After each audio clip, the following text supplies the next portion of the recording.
خطبہ نمبر 177 آپ علیہ السلام کا ارشاد گرامی صفین کے بعد حکمین کے بارے میں۔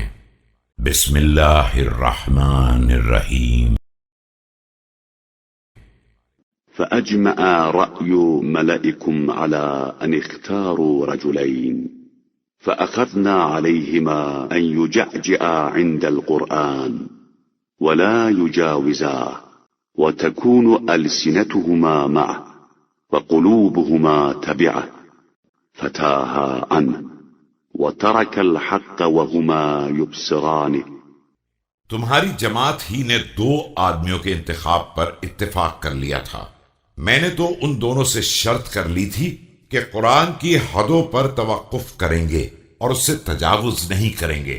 ان کی زبان اس کے ساتھ رہے گی اور وہ اسی کا اتباع کریں گے، لیکن وہ دونوں بھٹک گئے اور حق کو دیکھ بھال کر نظر انداز کر دیا۔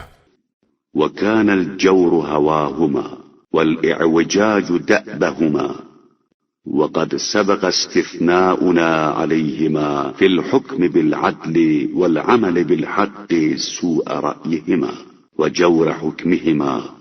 ظلم ان کی آرزو تھا اور کچھ فہمی ان کی رائے، جبکہ اس بدترین رائے اور اس ظالمانہ فیصلے سے پہلے ہی میں نے یہ شرط کر دی تھی کہ عدالت کے ساتھ فیصلہ کریں گے اور حق کے مطابق عمل کریں گے۔ والثقة في أيدينا لأنفسنا حين خالفا سبيل الحق وأتيا بما لا يعرف من معكوس الحكم۔